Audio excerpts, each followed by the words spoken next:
buenas tardes a todos y todas. Es un gusto estar el día de hoy con ustedes. Me parece que Susi también ya se está sumando con nosotros y vamos a poder, pues poder platicar y continuar revisando lo que habíamos, iniciado hace un par de semanas con la posibilidad de, pues que ya más bien tenemos, de el examen de certificación de especialista en accesibilidad web de la IAAP, ¿no? Que es la gran noticia que les platicábamos hace un par de semanas, que nos entusiasma mucho el que podamos contar con esa posibilidad. Y bueno, pues con el gusto además de que estás con nosotros hoy, Ana Noemí Fernández, es un placer. Hola. Y bueno, pues quisiera que tú te presentaras, que nos platicaras un poquito tu bio, tu experiencia y bueno, para poder ir avanzando en esta sesión. Sí, muchas gracias, Ani, por la invitación y por haberme tenido en cuenta, ¿no? Para este webinar que vamos a dar esa pequeña introducción para empezar, ¿no? Y que hay que tener en cuenta esos principios básicos eh, para comenzar en este camino hacia la certificación WAS, ¿no? Desde el ámbito del español. Y bueno, yo soy Noemí Fernández, la verdad, formo parte de NTT Data en MEAL. No sé si alguno o alguna lo conoceréis, una empresa a nivel internacional y en el que soy la responsable del equipo de inclusión digital y de accesibilidad digital para lo que es todo el ámbito de Europa, tanto España, pero también todos los países que tenemos en Europa. Y bueno, empecé en el mundo de la accesibilidad en el año 2008. Sí que en la web, en la parte de la tecnología, empecé en el año 2000, así que tengo unos cuantos de añitos, pero bueno, no se nota mucho. Pero en el año 2008, pues me encontré con este tema de las pautas de accesibilidad. De repente yo era diseñadora web, no tenía ni idea de ello, la verdad. Era pues eso, principalmente maquetadora y cambió mi vida, ¿no? Vi lo fácil que era el poder aportar ese granito de arena desde el ámbito de la maquetación, ¿no? De cómo yo me encargaba de llevar los diseños que hacían otros diseñadores o yo misma como a llevarlo al navegador, ¿no? Y fue tanto el cambio que me lo he llevado conmigo en los diferentes, ¿no? Trabajos que he ido teniendo, al final hasta que llegué hasta NTT Data y donde pues a día de hoy, en todos estos 15 años de experiencia, ¿no? Lo que al final he conseguido es crear un equipo, tenemos dentro del equipo de experiencia de usuario un equipo de inclusión digital en el que pues hay apasionados y apasionadas como yo poniendo ese granito de arena en la accesibilidad. Y nada, también lo último que me estoy uniendo también con Susi es como profesora invitada al máster de accesibilidad digital para educación, comunicación y diseño en la Universidad de Barcelona, que es online y que os animamos a que le podáis echar un vistazo porque la verdad no hay mucha formación en español y creo que hay que dar las gracias, ¿no? Tanto a personas como Ani, como Susi, Pipi, gente que vais conociendo que permiten que haya este contenido, ¿no? De accesibilidad digital en español, porque casi todo está en inglés y hace falta mucho, ¿no? Hace falta que, pues, hacer este trabajo, ¿no? Porque no se estaba haciendo, ¿no? Había muy poca gente, no se estaba difundiendo. Así que muchas gracias por la oportunidad. Gracias a ti, gracias a ti. Hola Susi, bienvenida también.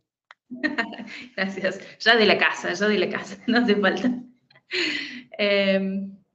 Bueno, no, gracias, Noé, porque a todos les cuento, no sé si ya habías dicho, Ani, que Pipi está enferma y no puede hablar. Eso. Así que hoy no puede estar. Y a Noé le avisé así como, Noé, acompáñame, así en 2 segundos. Dijo, bueno, así que Venga, gracias, Noé.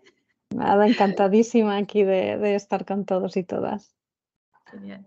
Bueno, no sé si todos los que han venido hoy tuvieron tiempo de leer lo que está en las guías de estudio del WOS, pero con Noé creamos una presentación como para guiarlos también muy básicamente, ¿no? O sea, yo entiendo que quizás los que quieren venir a rendir el WOS ya tienen una experiencia, ya tienen un conocimiento bastante fuerte, pero bueno, es un poco, vamos a ir medio a lo básico, porque también hay gente que se está sumando porque quiere ir aprendiendo y demás, no tiene por ahí la finalidad directa de rendir el examen ahora, entonces como para que vayamos todos más o menos viendo cuáles son los contenidos y más o menos cuál es la profundidad de los contenidos que vamos a necesitar. La guía de estudio, que ustedes a partir de ahora va a ser su mejor amiga, describe qué habilidades, ¿sí?, se esperan de las personas que quieren obtener la certificación. Perdón, antes de seguir, ¿ven la presentación en pantalla? Sí se ve bien, Susi. Sí se ve bien, por aquí. Bueno, esta certificación en particular evalúa conocimientos técnicos, lo que nosotros dentro de nuestra jerga de sistemas mal llamamos técnico, porque nosotros usamos más como el término técnico para lo que es código, qué sé yo, pero en realidad todo es técnico, todo es técnica, ¿sí? Entonces, esto evalúa un poco más los conocimientos técnicos y requiere 3 a 5 años de experiencia laboral práctica. ¿Por qué? Porque esto, ya lo habíamos dicho en el webinar anterior, es una certificación, ¿sí? Entonces, ¿qué hace este examen? Certifica que vos ya sos un especialista en accesibilidad, pero vos ya sos un especialista en accesibilidad, ¿sí? Entonces, confíen mucho en la experiencia que ya tienen, ¿sí? Bueno, entonces, esto lo van a poder descargar en la sección de preparación para el examen WOS, que está dentro de la página de la IAP, y está en formato PDF y en formato Word. El link está acá en la presentación y recuerden que después les compartimos la presentación al final del webinar, así que no se preocupen que el link lo van a tener ahí. ¿Cuáles son los propósitos principales que tiene esta guía de estudio? Es enumerar qué temas se van a cubrir en el examen, dar una información muy genérica, muy cortita, es como un resumen de cada uno de estos temas, ¿sí? Y les va a dar una lista de recursos adicionales, como dónde puedo ampliar yo la información sobre este tema, ¿sí? Cosas importantes a tener en cuenta. Primero, que la guía no es exhaustiva, no significa que yo me estudio la guía y voy a rendir el examen, ¿sí? Es simplemente justamente una guía de estudio. Lo que sí nos sirve un montón es ir por los temas y darnos cuenta cuán familiarizados estamos con esos temas. Recuerden que hay una lista que son más o menos 13 temas y te dice, bueno, son una cantidad de temas y dice, bueno, conociendo tal porcentaje ya te puedes presentar, porque es muy comprensivo este temario y uno rara vez, un profesional de accesibilidad va a tener experiencia práctica en campo de esa cantidad de años de cada uno de los temas, ¿sí? Y esa información igual está en la presentación del webinar anterior, que seguramente se los mandamos ya, pero recuerden los que nos vinieron al anterior que se pueden hacer de esa presentación. Y bueno, este es como un disclaimer que obvio, ¿no? El uso de esta guía no garantiza la finalización exitosa del examen, pero todos sabemos que les va a ir bien igual. Bueno, entonces... Claro que sí. Sí. Los recursos para preparar este examen, ¿sí? Pueden estudiar desde cualquier recurso. Lo bueno de los conocimientos técnicos es que 1 más 1 es 2 en todos lados. Entonces, lo pueden sacar de cualquier lado. Esto es muy importante porque todo lo que son recursos dentro de lo que nosotros hicimos de la traducción de la guía de estudios, algunas cositas encontramos en español para reemplazar la información que estaba en inglés, pero en otros casos no.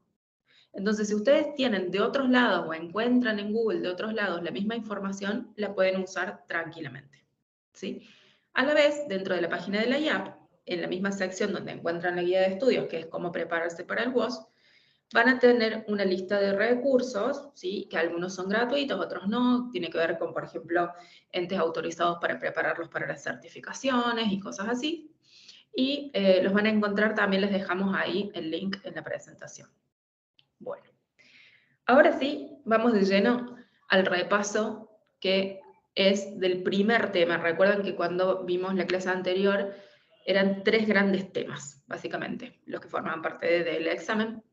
Y el primero es crear soluciones web accesibles. Esto representa el 40% del examen.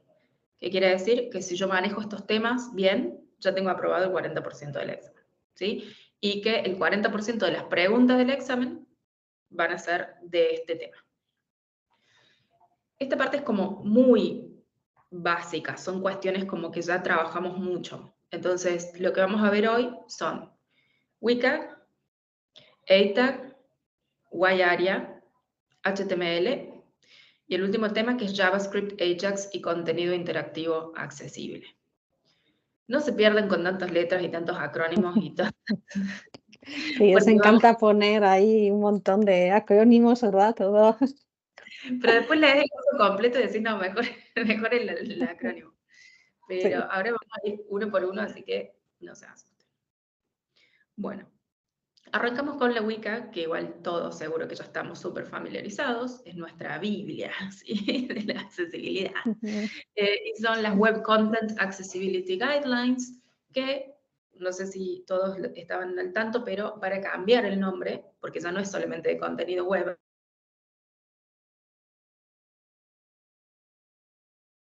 entonces van a ser las W3C Accessibility Guidelines. Le pusieron ese nombre porque quieren mantener el acrónimo, ¿sí? Pero ya no es solamente web. Pero mucho, muy importante que la certificación WOS ya tiene unos añitos, es anterior a esa decisión que tomó la W3C, entonces si les hacen esa pregunta, la respuesta va a ser que WCAG es Web Content Accessibility Guidelines, ¿sí? O directrices de accesibilidad del contenido web. Son creadas por el consorcio W3C y lo que hacen es explicar cómo crear contenido accesible y es independiente del dispositivo. Lo que intentan estos criterios, y que están dentro de estas pautas que están dentro de las directrices, que eso también lo vamos a ver en un segundito, es tratar de crear como una especie de reglas generales que a la vez son testeables, o sea, yo puedo leer esa regla y decir cumple o no cumple, ¿sí? Y que sean agnósticas de dónde yo lo voy a estar levantando. Si es no sé, un equipo de escritorio, portátil, tablet, un celular, ¿sí? Si yo estoy levantando contenido web, ¿sí? No estamos hablando de aplicaciones. Si yo en mi móvil abrí el navegador y estoy navegando una web, entonces esto aplica. Bueno, la WCAG tiene 4 principios. Cada principio, bueno, cuáles eran perceptible, operable, comprensible y robusto. Cada principio tiene directrices o pautas, lo vamos a encontrar con los dos nombres, ¿sí? Que son como subtemas dentro de cada uno de los principios, y cada una de estas directrices o pautas va a tener dentro criterios, ¿sí? Criterios de éxito también se les suele llamar, y estos criterios son los que a nosotros nos importan, son los testeables. ¿Okay? Piki. Acá hay como una screenshot de cómo se ve cuando entramos a la W3C. De hecho, ahora están haciendo cambios de estilos por todos lados, así que va a haber modificaciones.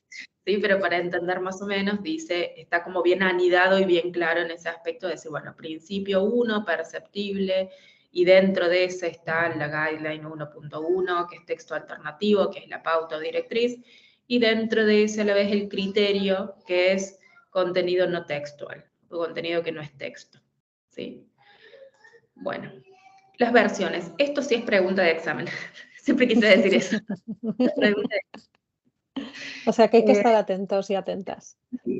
Que son las versiones, ¿sí? Como la fecha de las versiones. Rari, pero preguntan eso. Tenemos la 2.0, que esa se lanzó el 11 de diciembre del 2008. No sé, yo tengo una buena cantidad de años, entonces para mí no es hace tanto. Sí, para mí tampoco. Nuevo igual. Como eran las páginas antes del 2008. Bueno, contiene 12 pautas, ¿sí? Y 63 criterios de éxito. Después tenemos la 2.1, que esta es de 10 años después, ¿sí? El 5 de junio de 2018, tardaron un tiempo en actualizar ¿cuántas más? Una pauta más y 17 criterios más. Pero hay mucha discusión dentro de la W3C siempre, entonces tarda, todo tarda. Yo, Maite, no me muero hasta Martín Baldassar. Me Ya te voy a- encanta, la punto 1.0, ¿os acordáis? ¿Alguien sabe? Esto casi pregunta también de test. ¿Cuándo fue la 1.0? No vale mirar internet, no vale mirar ahora. Ahí tiró Martín, Bueno, 99. venga, punto, muy bien, punto positivo. Bueno, entonces, ¿qué se agrega en la 2.1? Nuevas tecnologías, ¿sí? Teléfonos móviles, tablets, y también se profundiza, porque hay una crítica sobre la 2.0 que es muy lector de pantalla centrista, ¿no? Como que se fijó mucho en el lector de pantalla y dejó un poco afuera otros tipos de discapacidades. Entonces, lo que trata la 2.1 es de agregar un poco más de temas y, por lo tanto, agrega baja visión, un poco más sobre baja visión y un poco más sobre discapacidades cognitivas. No tanto más, porque las discapacidades cognitivas, al ser, entre muchas comillas, mucho más subjetivas, tienen como un tratamiento aparte, porque justamente trataron de hacer estos criterios medio agnósticos, ¿sí? Entonces, existen otros lineamientos que son los COGA, ¿sí? Los de Cognitive Disabilities Accessibility Guidelines, ¿sí? Ahí estamos como ante otro lineamiento.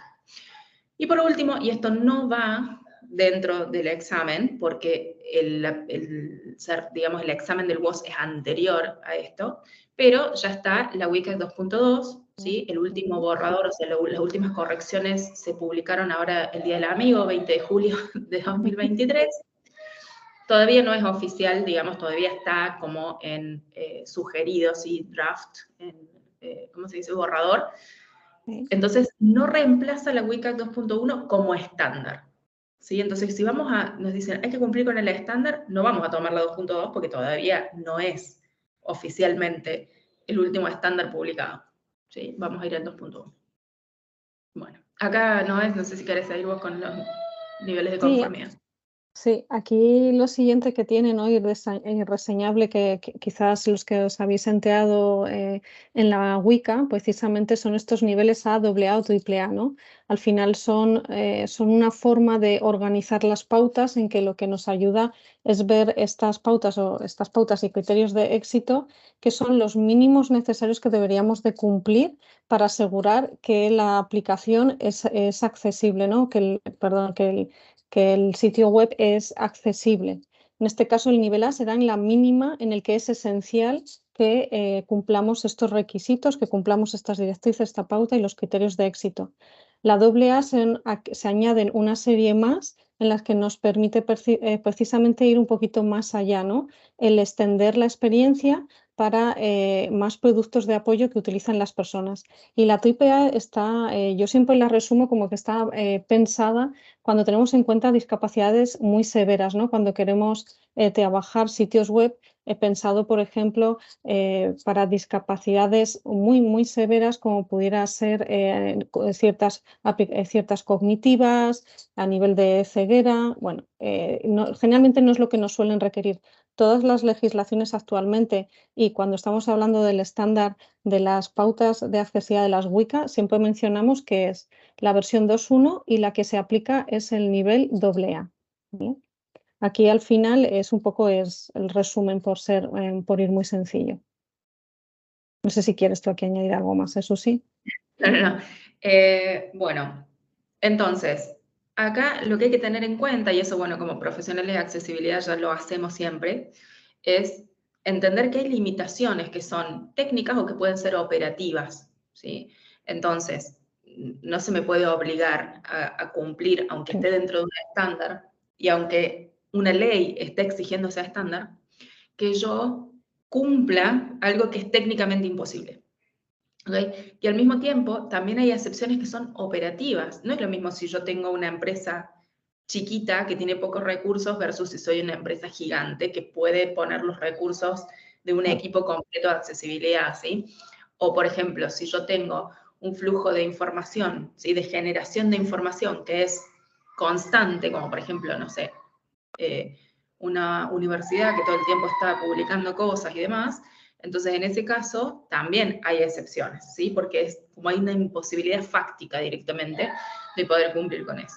Entonces hay que entender que si bien tenemos estos niveles de conformidad y tenemos los criterios de éxito para llegar a cada uno, cada criterio de éxito puede tener una excepción que no esté escrita literalmente en el criterio de éxito, sino que sea debido a, digamos, cuestiones que sean técnicas u operativas.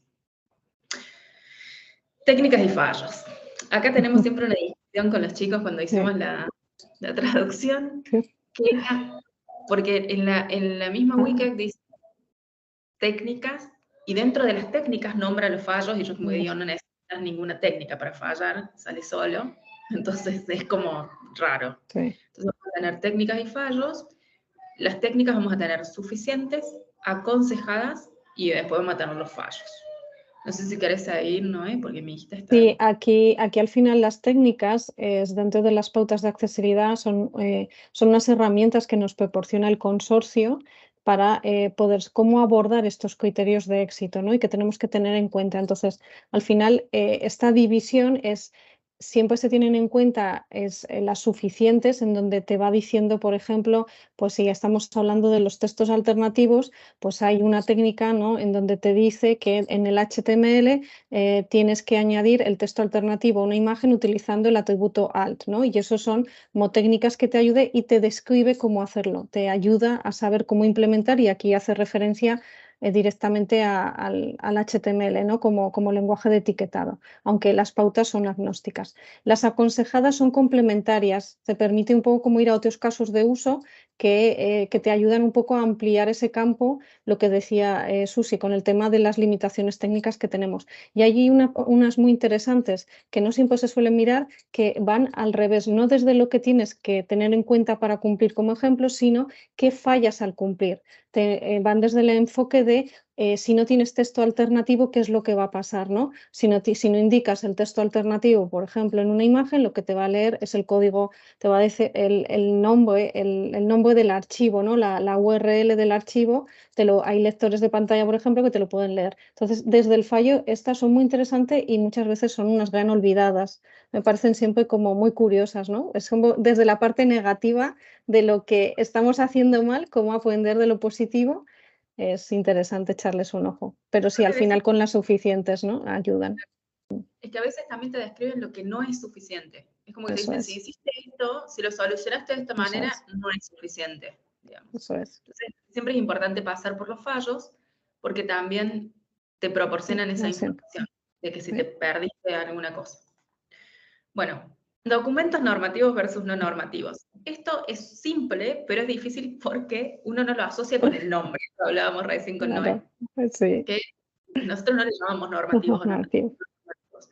Pero pensemos que los documentos normativos son esos que yo tengo que cumplirlos, porque es la forma de cumplir el estándar, ¿sí? Entonces, ¿qué sería un documento normativo? La WCAG misma, porque es el estándar. Y la letra de ese estándar es lo que yo tengo que cumplir.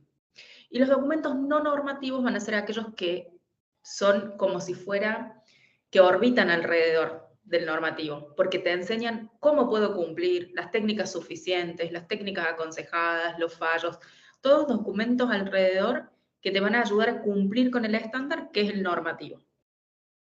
Así que eso es todo lo que hay que saber de documentos normativos versus no normativos. No es nada complicado.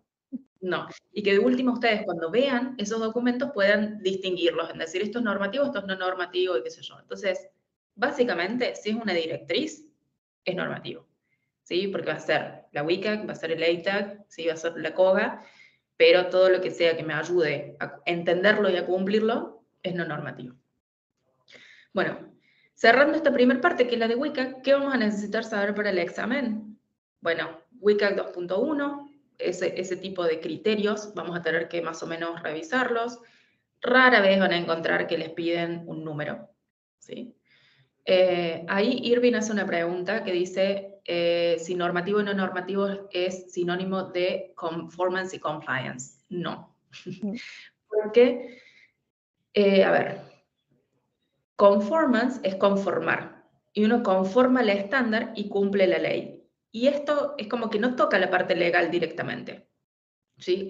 Tenemos el conformance, que es el conformidad, va a ser normativo el estándar, ¿sí? Y no normativo lo que me ayuda a cumplir el estándar.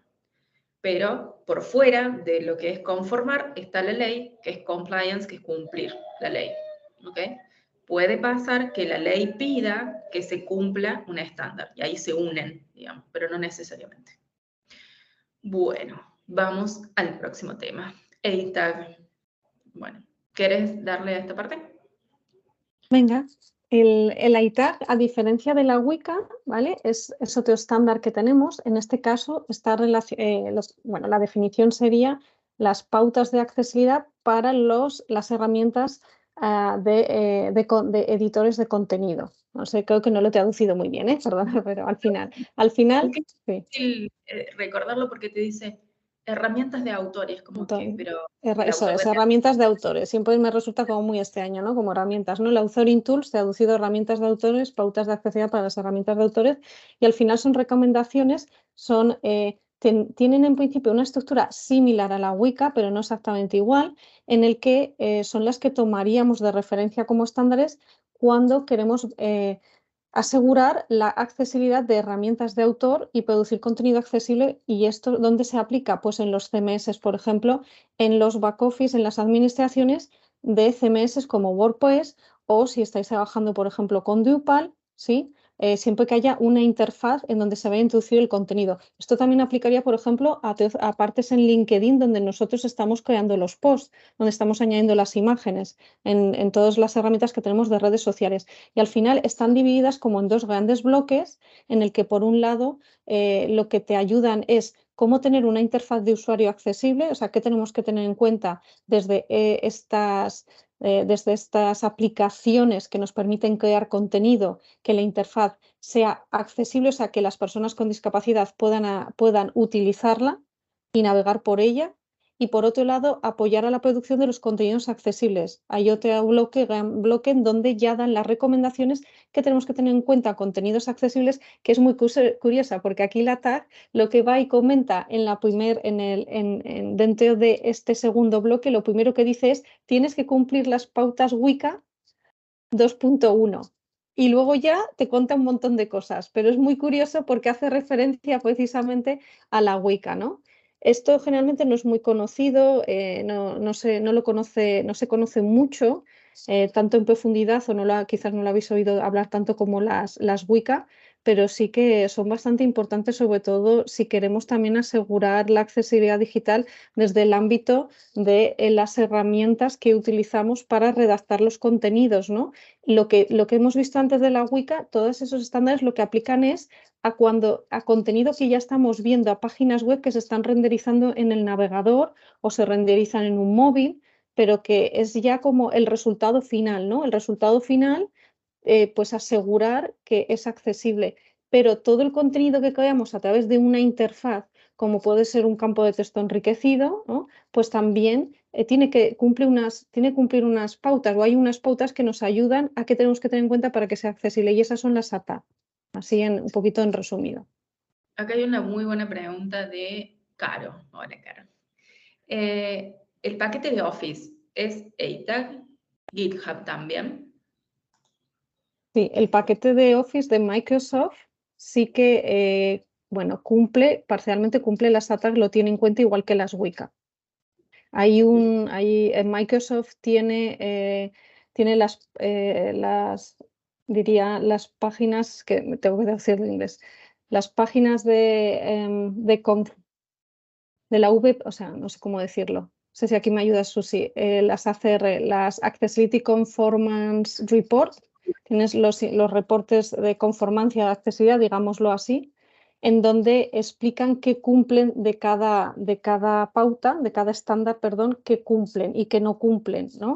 Y qué tienen pendiente. Y eso existe en una serie de documentos que vienen de las templates, no sé si conocéis, que es las VPAT, el Voluntary Product Accessibility Term. VPAT, que es Las una VPAT. declaración voluntaria de nivel de accesibilidad. Una declaración voluntaria. Cuando pensemos en EITAGs, todas, sí. Pensemos que también nos estamos centrando en creación de contenido web accesible. Entonces, si es una herramienta, aparte yo me bajé Word, ¿sí?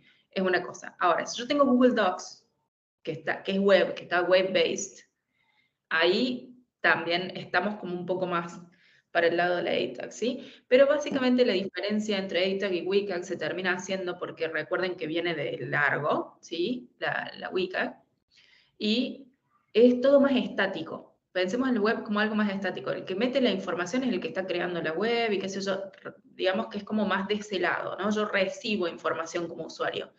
Y un escenario muy distinto es cuando yo también como usuario soy autor, que son todas estas herramientas donde yo genero contenido.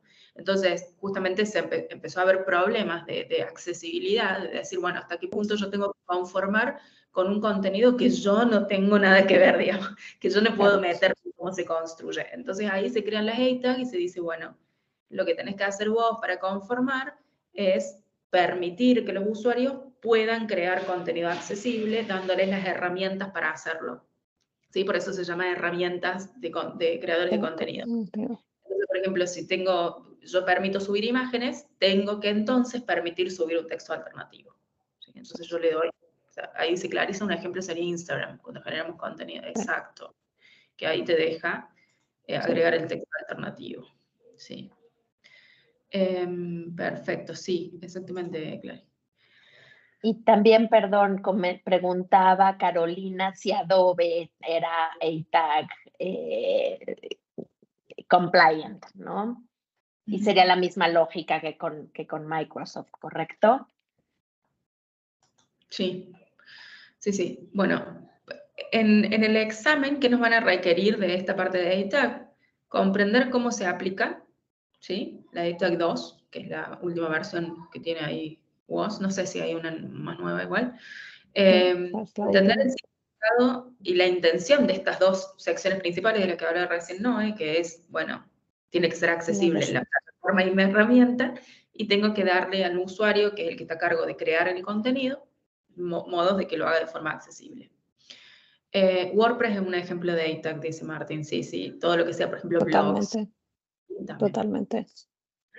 Claro, WordPress porque te permite a vos tomar esa plataforma para crear todo el resto del contenido. Aunque no necesariamente es súper accesible, pero no me quiero pelear con los WordPresseros. Comprender la intención. No entremos en ese punto, no entremos en ese... Comprender la intención, los requisitos y el impacto de cada principio, directriz y criterio de éxito. Acá recuerden lo que acaba de decir la Noé. Básicamente traspola todo lo que viene de la WCAG 2.1. Está, ¿no? Es como medio lo mismo.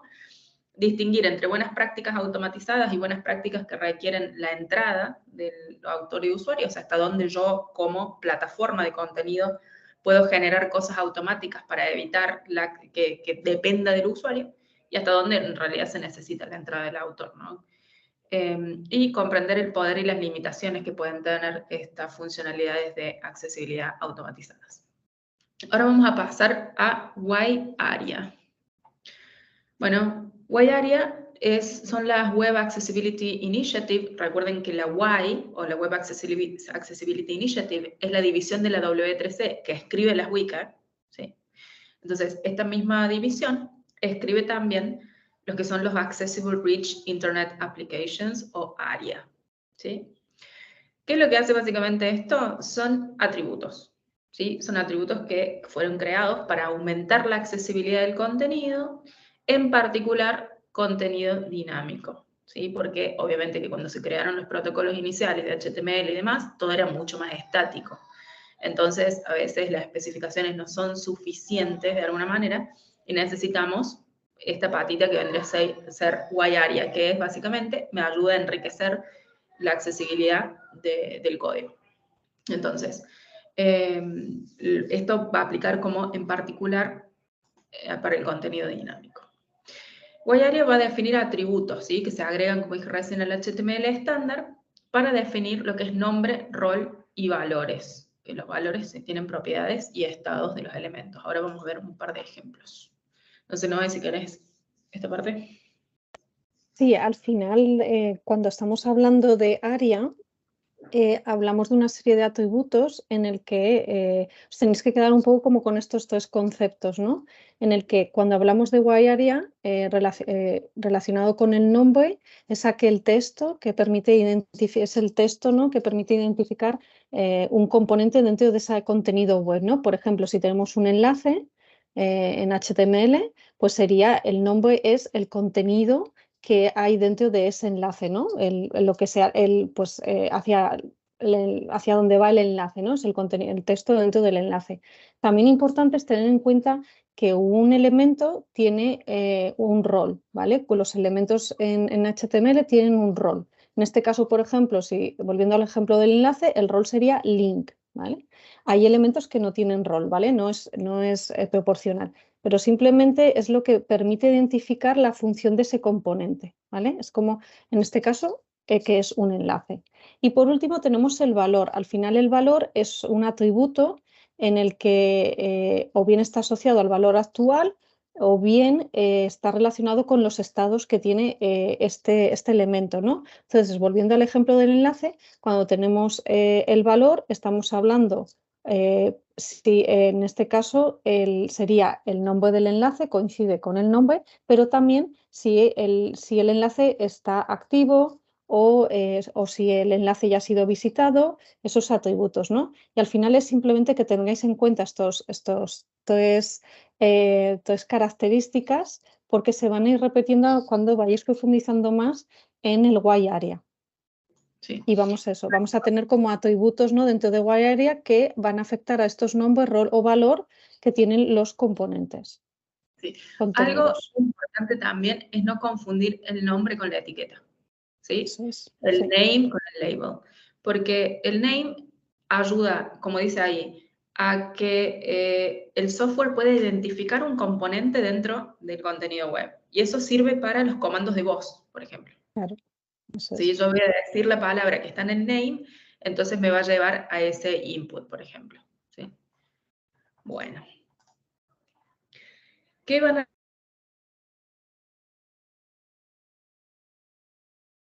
y después comprender el modelo de WhyArea, que es todo el nombre, rol, valor, saber cuándo y por qué usarlo, y cuándo usar HTML estándar en su lugar? Igual siempre la regla es lo mismo, vamos con HTML, el WhyArea es una excepción, como traten de no usarlo en realidad, y estar familiarizado con las prácticas de creación de widgets personalizados, incluida estructura semántica y comportamiento del teclado, que igual esta última parte ahora la vamos a ampliar un poquito más. Bueno, vamos a ver un ejemplo, ¿sí?, de lo que es WhyArea. Sí, aquí eso sí añadir lo que has dicho tú, ¿no? Es muy importante que el área es complementario. O sea, si en este caso con HTML, con el lenguaje de etiquetado, si utilizamos la semántica, que luego veremos un poquito rápidamente, ¿no? Pero quiero decir, si vamos a poner un enlace y utilizamos la etiqueta A, vamos a poner un encabezado principal, el título de la página y ponemos un H1, nos está dando una semántica, ¿no? Entonces, los áreas solo se utilizan para complementar en aquellos casos en que no podemos utilizar estos etiquetas o bien necesitamos hacer componentes más complejos que el HTML no tiene, por ejemplo, ¿no?, como cuando estamos haciendo un acordeón o cuando estamos haciendo un drop-down menú, y por eso se utilizan. Pero como decía Susi, es importante quedarse con que son complementarios. No hay que utilizarlos ahí a muerte y pasar y poner ARIA en todos los sitios. Eso, perfecto. Eso es maravilloso. El HTML, pero no lo reemplaza. Buenísimo. Totalmente. Bueno, una camiseta con ello, camiseta con ello.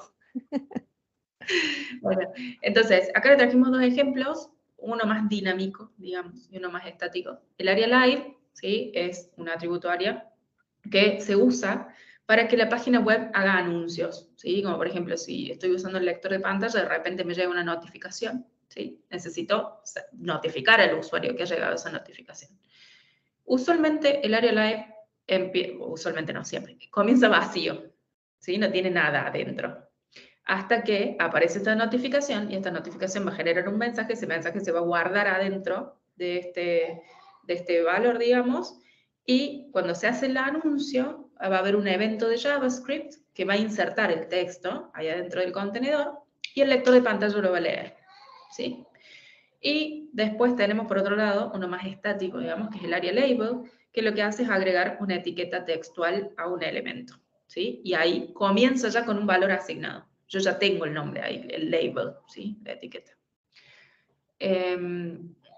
Siempre yo al área label le llamo el área tóxico, porque viste que pisa todo. Es como que vos pones un área label y te pisa todo. Es como que no lee más que el área label en todo lo que... Y ya está. Sí. Bueno, ahora vamos a repasar. Este es el último tema, así que traten de... sé que es medio mucha información en poco tiempo, pero este es el último tema, así que presten la poca atención que queda. Ahora vamos a ver HTML, JavaScript, Ajax y contenido dinámico accesible. Pero esto es lo más importante de todo. No necesitamos saber programar. No es necesario saber programar para poder rendir esta certificación, ¿sí? Solamente conocer algunos conceptos básicos, ¿sí? Esos conceptos básicos que yo tengo que entender son que tenemos como varias capas cuando hay una web, ¿sí? La capa de abajo, que es la de HTML le va a dar la estructura, ¿ok? Sobre la estructura voy a poner el CSS, que es cómo se ve, la presentación, cómo lo voy a mostrar, ¿ok? A esa estructura. La hace bonita, básicamente. Y después el JavaScript, que va encima, que va a modificar los comportamientos, ¿ok? Entonces ahora vamos a ver un poquito cómo esto influye o no influye en la accesibilidad. Acá mostramos visualmente un diagrama, digamos, que muestra cómo interactúa al final todo esto con las tecnologías asistivas. Entonces, tenemos el HTML primero, que es la estructura base, y en base a esa estructura se va a crear algo que se llama el árbol del DOM, ¿sí? El árbol del DOM, a la vez, es lo que después va a mostrar en tu navegador la página, ¿sí? Cómo se ve visualmente la interfaz en un navegador, ¿ok? Entonces tenemos un caminito que es digamos, el usual, el que nosotros encontramos todo el tiempo cuando abrimos una página, que es HTML, genera el árbol del DOM, y el árbol del DOM expresa en forma visual de UI eso en el navegador. Después hay otro caminito, porque hay gente que piensa que sobre lo visual que nosotros estamos viendo ahí de la interfaz UI, corren las tecnologías asistivas, y no, ¿sí?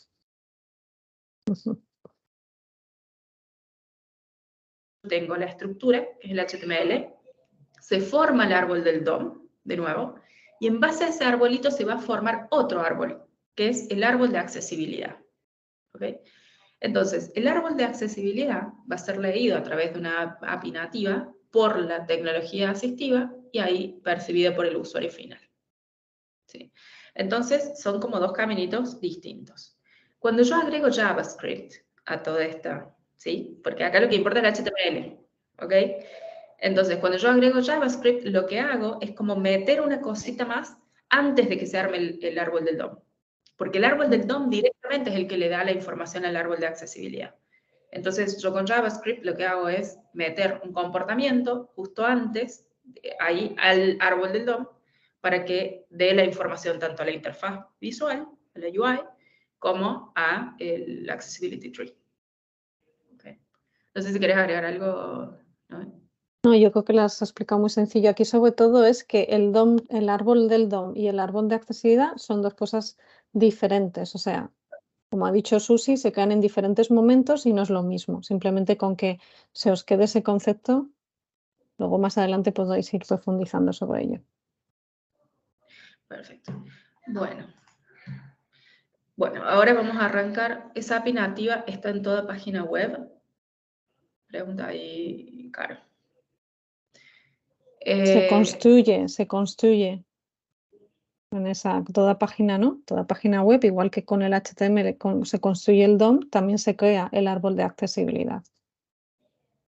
Perfecto. Igual eso me gustaría ahí que tenemos a, si Baldassarre todavía está por acá, Sí, que que él pudiera es el comentar más, ¿no? código, sí, que también nos tire un centro porque es una muy buena pregunta. La API de accesibilidad del navegador, dice ahí.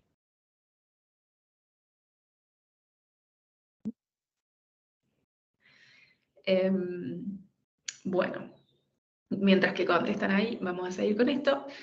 ¿Cuándo vamos a decir que nuestro código es robusto, no? Recordemos que tenemos estos 4 principios, que eran perceptible, operable, comprensible y robusto. Robusto hablamos medio poco usualmente en accesibilidad. Entonces, ¿cuándo vamos a decir que nuestro código es robusto?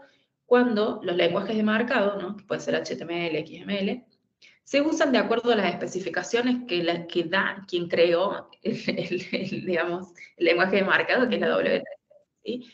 Cuando se crea un lenguaje, se crea la semántica. Es lo mismo que un lenguaje hablado, ¿sí? Y es como las reglas para usarlo para que se entienda, básicamente. Y esas están construidas en los protocolos del HTML de la W3C, ¿ok? Cuando yo uso el lenguaje como lo tengo que usar para que se entienda, ¿sí? Entonces, lo puedo armar mejor a este árbol del DOM, ¿sí? Y ese árbol del DOM, al estar mejor armado, digamos, va a armar mejor el árbol de accesibilidad, ¿sí? Va a permitir que ambos se construyan de una forma correcta. Ahora, solamente usarlo de acuerdo a las especificaciones, a los lenguajes de marcado, al HTML, ¿es suficiente? No, no es suficiente. Por eso, acá entramos como a un pasito más de complejidad, que es que en algunas situaciones vamos a tener que mezclar HTML con otras tecnologías, como por ejemplo JavaScript, ¿sí? Para accesibilizar el contenido. No sé si querés seguir acá.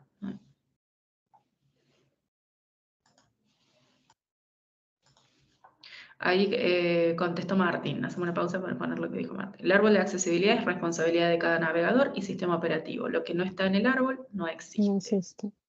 Y como no existe, los productos de apoyo a las tecnologías asistivas no pueden acceder a ello. Exacto. Bueno, ahora vamos a desmitificar algo que siempre te dicen, no, JavaScript no es accesible. No lo uses No, nunca, es el demonio, lo malo, no uses JavaScript. el demonio de JavaScript.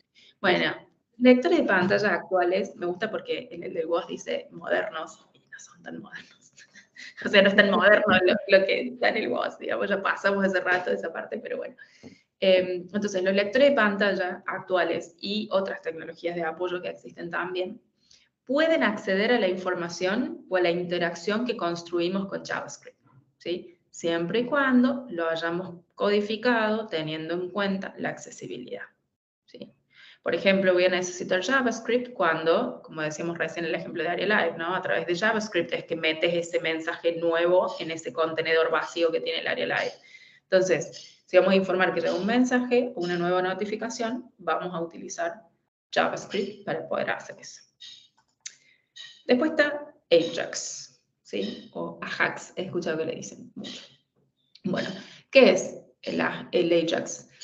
Es una técnica para crear aplicaciones web asíncronas. ¿Qué quiere decir aplicaciones web asíncronas? Recuerden que por más que dice aplicaciones, seguimos hablando de web, ¿ok? Asíncronas quiere decir que se van a ejecutar en el navegador, ¿sí?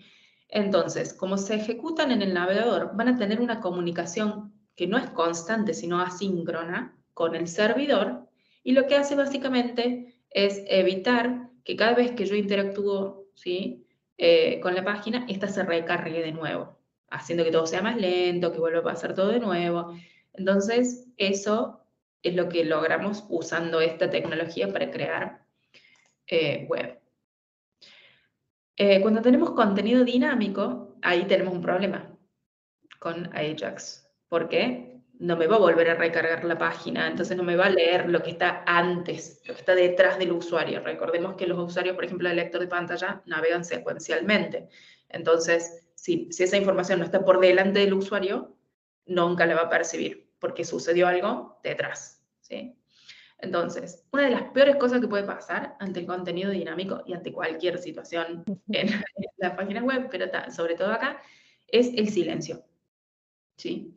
Entonces, los usuarios de lector de pantalla tienen que ser notificados cuando suceden nuevas cosas, ¿sí? Cuando se está cargando una página nueva, cuando mandé el foco a un contenido nuevo, por ejemplo, cuando abro un modal, ¿sí? Un dialog, y también al utilizar los anuncios de Aria Live, que eso es lo que habíamos visto antes. ¿Noé? Sí, Y bueno, como un ejemplo, ¿no?, de lo que hemos visto de contenido dinámico, por ejemplo, para cuando cargamos una nueva página, pues en este caso no necesitamos JavaScript o Ajax, en principio no lo necesitaríamos. Y cuando se carga esa página, la mayoría de los lectores de pantalla, ¿qué hacen? Por ejemplo, ¿no?, te leen el título de la página y comienzan a leer desde la parte superior. Ese es el comportamiento normal esperado de cargar una nueva página, ¿no? Entonces, si vamos a la siguiente, ¿cómo sería? ¿Qué consideraciones de accesibilidad con lo que habéis escuchado, con lo que hemos visto, ¿no? Con respecto a que nos indica, nos lee, nos verbaliza el título de la página, pues tenemos que asegurarnos que el título de la página sea descriptivo, ¿vale? Que indique precisamente esa página, porque es lo primero que se va a encontrar el usuario al recargar o al abrir esa nueva página, y también que empiezan a aparecer lo que llamamos los bypass blocks o esos atajos de bloques de contenido. Son unos enlaces, no sé si lo habéis visto, cuando se navega con el teclado aparecen, en donde lo que te permiten es ir a zonas específicas de la página, ya sea al contenido principal, por ejemplo, o se pueden configurar, son enlaces al fin y al cabo que te permiten ir al contenido central o al buscador, a una serie de zonas específicas para que llegues antes, ¿no? Entonces, es importante que pudiéramos tener en cuenta para ayudar a llegar lo antes posible a determinadas zonas de la página sin tener que pasar por todo el contenido de la página. Una buena práctica para crear el título de la página, para que sea descriptivo, es ir de general a particular. Eso es. O sea, saber dónde estoy, perdón, de particular a general. Sí. O sea, Sí. decir dónde estoy, en la home, ¿sí? ¿De qué página? Y Sí. ahí el nombre de la página, ¿sí? Para que sea más fácil identificarlo. Y no se zarpen, no pongan una descripción súper larga, porque mientras más largo el mensaje, menos probable es que se lea completo. Con el lector de pantalla, entonces tiene que ser cortito.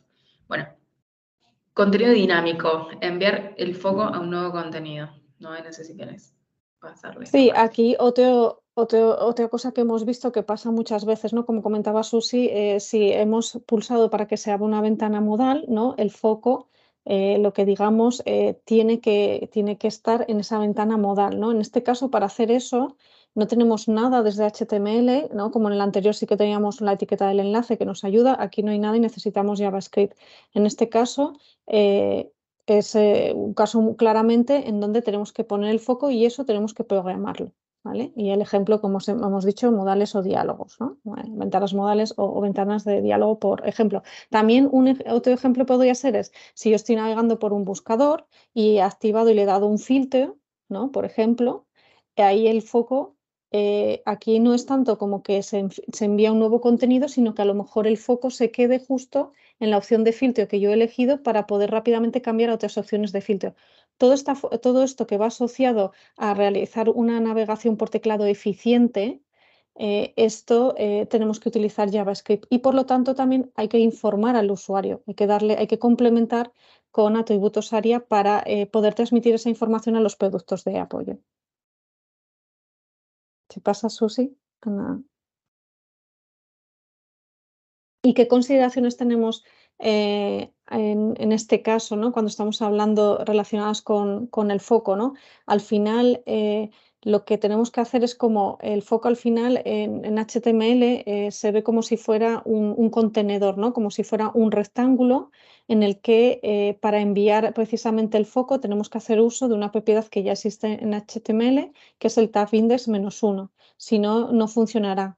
Luego ese contenedor no tiene que estar vacío, no podemos mandar estas cosas a algo que esté vacío, una parte del código que esté vacío, y también mover el foco a solicitud o acción del usuario, o sea, que el usuario se pueda mover, ¿no? Al final esto, por ejemplo, con la navegación con teclado, que no sé si algunos, si lo conocéis, nos vamos moviendo con la tecla del tabulador y es el hecho de que yo, aunque haya hecho esto, me pueda mover, pueda seguir avanzando con el teclado, con la tecla tabulador o pueda seguir yendo hacia atrás, ¿no?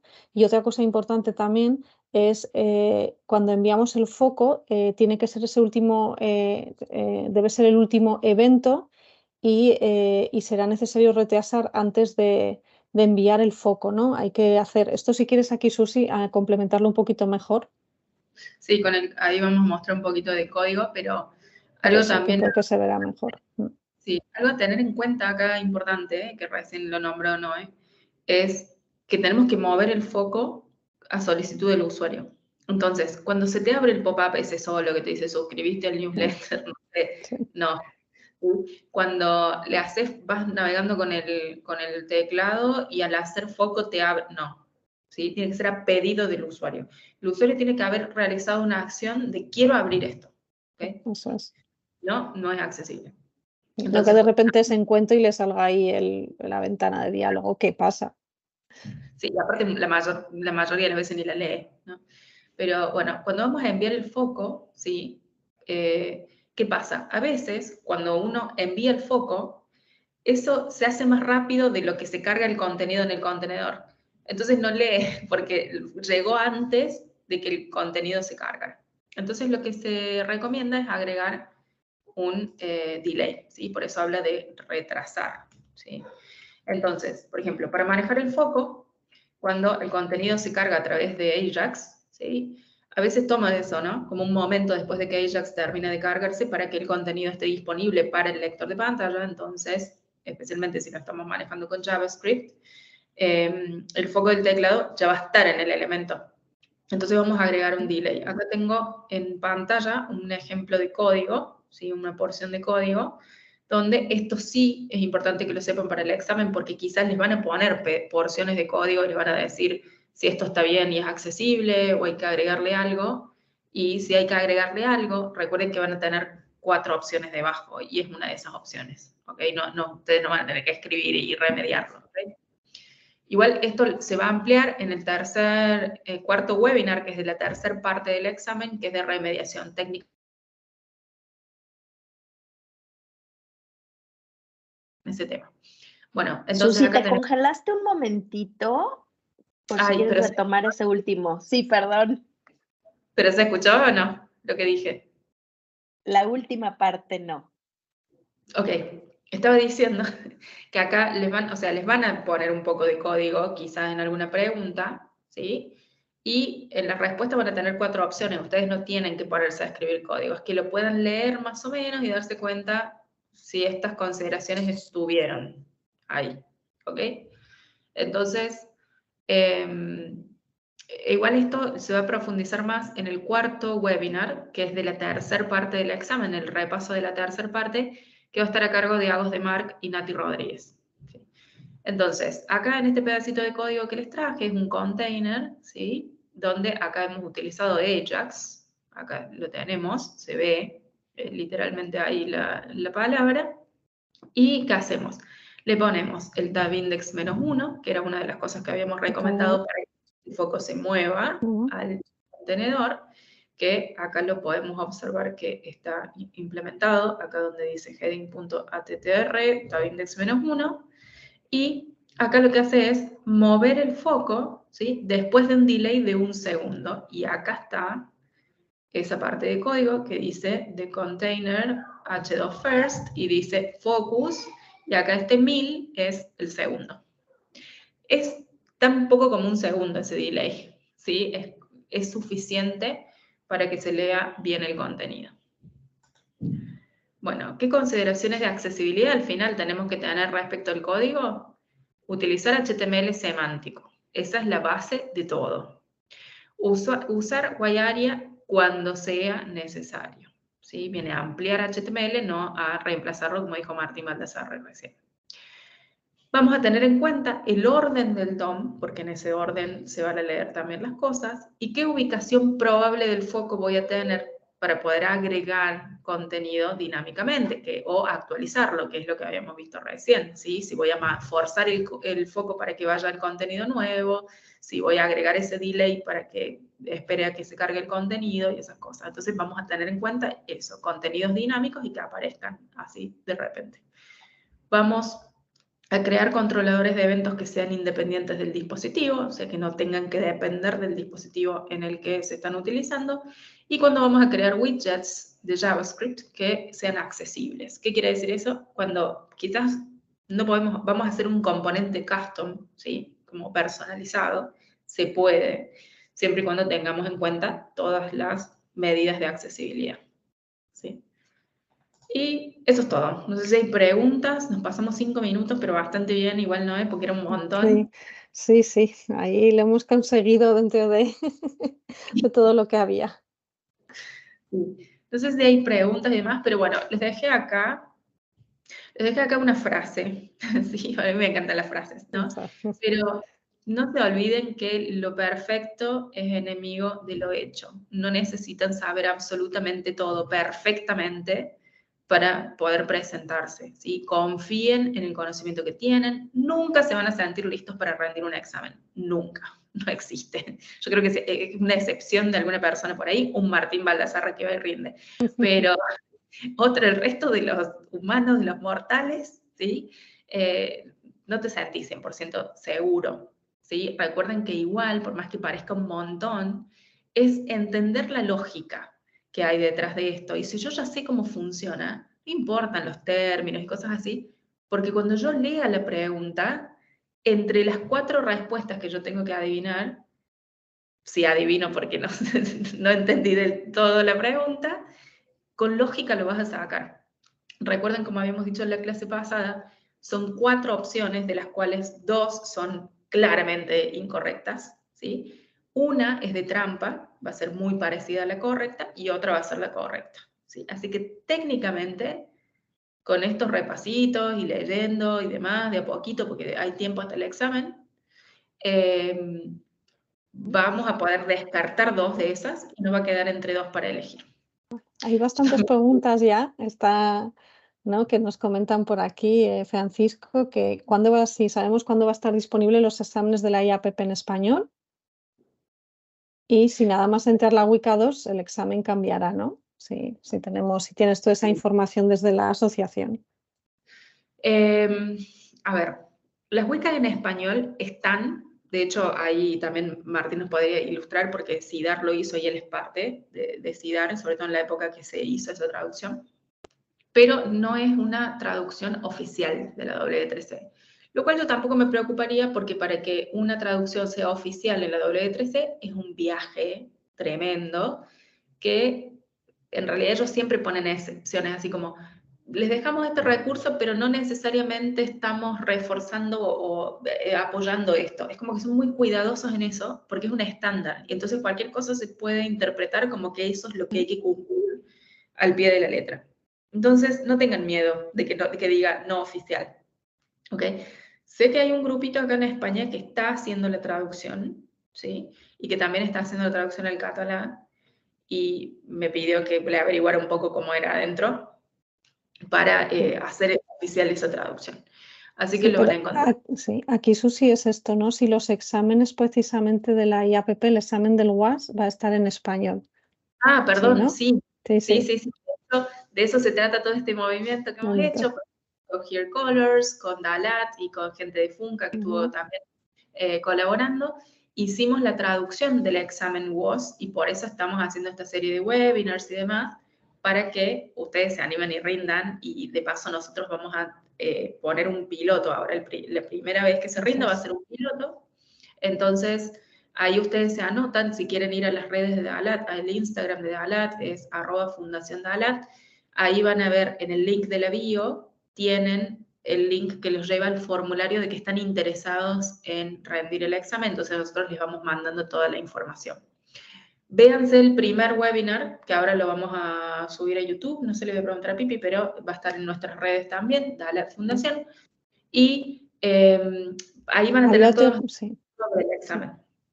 Sí, también comentaban si sabemos, si nada más, si cuando entre la WICA 2.2, si sabemos si el WAS se adaptará. No, Sí, no. o habrá una transición, se quedará con la 2.1 en principio, ¿no? Sí, sé que está prevista una actualización del examen, porque ya está viejuno, como dice la NOE, hace como que está hace un tiempo, pero hay que ver si eso va a coincidir con que salga oficialmente la 2.2. Sí, porque Porque ambos. tardará. ¿Cómo saber Y si luego aprobó el teníamos, sí, comentar. Buenas tardes, chicas. Buenas. No, a ver, las 2.2, en principio, para fines de agosto o en septiembre puede ser que salgan publicadas, pero igualmente Mm, son 9 puntos nada más que se agregan. No nos preocupemos tanto, porque en realidad, y Mm. hasta que se empiecen a adoptar, va a pasar, va recién el año que viene, así que no creo que el sí, examen se actualice tan rápido. No, sí, aparte estamos de acuerdo. con suerte te digo, en agosto, septiembre, pero no Sí, sé, para mí pero también como- también este año se decía que iban a ser en diciembre, en enero, yo lo voy escuchando que se van moviendo cada mes, ¿no? Y luego ¿Cuándo por aquí sabes? decían, sí, Hay mucha burocracia, digamos, también, porque es un estándar, Sí. digamos, no es como que lo tomas a la ligera, pero a la vez es como que está sostenido por trabajo de la W3C y por trabajo voluntario de muchísimos miles de profesionales alrededor del mundo. Entonces, es como un poco también, no es tan previsible en ese aspecto. Pero más sí, cosas. ahí las 2.2 no creo que vayan a entrar en la próxima actualización del examen del WOS. Igual recomiendo que lo rindan ahora al WOS. También se Em, comenta si dan por válida si hacen algo para validar la experiencia laboral, ¿no? O dar por válida, ¿no? Si se envía previamente, si te piden algo, cuando vas a presentar el examen, para ahí asegurar que tienes esos años. lo vamos a compartir en redes y lo vamos a compartir con todos los que se anotan en los webinars, los que se anotaron interesados en el examen y demás, que tiene que ver con esa parte de cómo voy a armar yo mi currículum o la información que le voy a dar a la IA para cubrir estos puntos y decir yo sí tengo experiencia en estos puntos. Eso es. Entonces ellos después lo examinan y te dicen, te dan el visto bueno o no, pero en el caso de que no sea así, vos podés apelar o podés esperar a la próxima fecha de examen. ¿Sí? Así que eso no se preocupe. Ahí Rosa pregunta si las respuestas son única o es multi. Son múltiple opción, pero la respuesta correcta es solo una.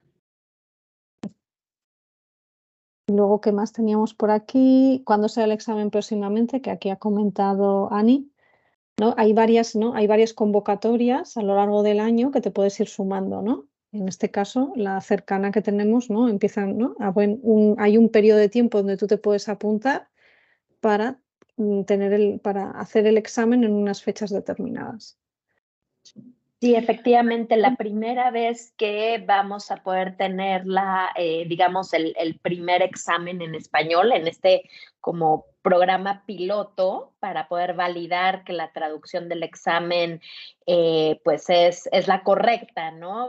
Sobre todo habrá feedback de quienes vayan a rendir por primera vez este examen. La solicitud abre el 30 de agosto. En esa fecha ya estará disponible en la página de la IAP la solicitud para que puedan solicitar, ¿no? Ser candidatos, y el periodo de examen será el 13 de septiembre al 18 de octubre. Ese será el periodo en el que podrán tomar el examen. Y esto es muy interesante, ¿no? Que primero hay una ventana de tiempo, ¿no? Como que te puedes apuntar a hacer el examen y luego ya está el periodo donde haces el examen, ¿no? Es como en dos tiempos que sí que se solapan un poquito, ¿no? Pero Y eso es. lean, estudien, repasen, fíjense los temas ahí en la guía de estudio, bájensela. Pero también pueden hacer grupos de estudio. Recuerden que están estos webinars que están ahí como forma de repaso para que se ayuden con los temas, ¿sí? No se hundan en... No sé, a mí los exámenes me ponen muy nerviosa y como que después siempre termino diciendo, no voy a rendir ahora, voy a esperar más adelante, debe estar muy lista y no, nunca está listo. ¿Cuántas preguntas son aproximadamente y qué duración tiene el examen? El examen dura 2 horas, son 75 preguntas y podés pedir una extensión del examen, ¿sí? Por distintas razones. El idioma es uno, si lo vas a rendir en inglés y no sos, digamos, nativo. Y hay otras más también, como por ejemplo discapacidades motrices, discapacidades cognitivas, lo que sea, te dan una extensión que es 1 hora más.